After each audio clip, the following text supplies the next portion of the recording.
Halo Bunda, apa kabar? Semoga dalam keadaan sehat selalu ya. Hari ini kita akan membahas terkait permasalahan yang biasanya terjadi pada balita.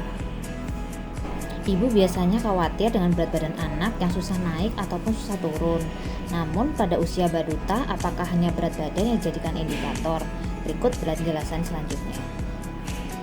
Penentuan status gizi salah satunya dengan menggunakan indikator berat badan. Yang pertama adalah lakukan penimbangan secara rutin pada anak dan balita yang biasanya dicatat di dalam buku KIA. Namun, indikator berat badan per umur bukan satu-satunya indikator Bunda. Ada juga pengukuran tinggi badan per umur, berat badan per tinggi badan, serta indeks massa tubuh per umur. Sebaiknya untuk berat badan dilakukan penimbangan secara rutin supaya Bunda mengetahui perkembangan anak. Jadi Ibu bisa mengetahui terkait anak berat badannya naik atau tetap atau justru malah turun selama beberapa bulan terakhir. Yang kedua adalah lihat grafik perkembangan anak. Dengan rutin melakukan penimbangan berat badan, maka akan terbentuk suatu grafik yang akan dibandingkan dengan grafik standar dari WHO sehingga terlihat kenaikan berat badan balita apakah sesuai dengan usianya atau tidak. Biasanya seiring dengan pertambahan usia, penambahannya hanya sekitar 200-300 gram untuk anak balita. Sebagai contoh, jika anak A dan anak B memiliki berat sama 10 kg, namun anak B memiliki tinggi yang lebih daripada anak A, maka akan terlihat bahwa anak B akan terlihat jauh lebih kurus daripada anak A.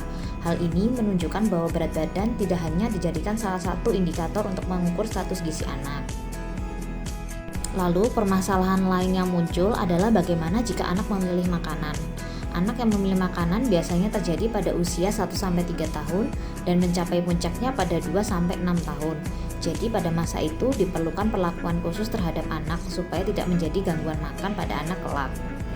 Seorang anak dapat berlanjut menjadi penolakan berkepanjangan atau konsisten terhadap makanan tertentu sehingga menimbulkan masalah makan berupa food preference yang memiliki spektrum mulai dari picky eater hingga selective eater. Namun Bunda tidak perlu khawatir pada saat anak memilih makanan.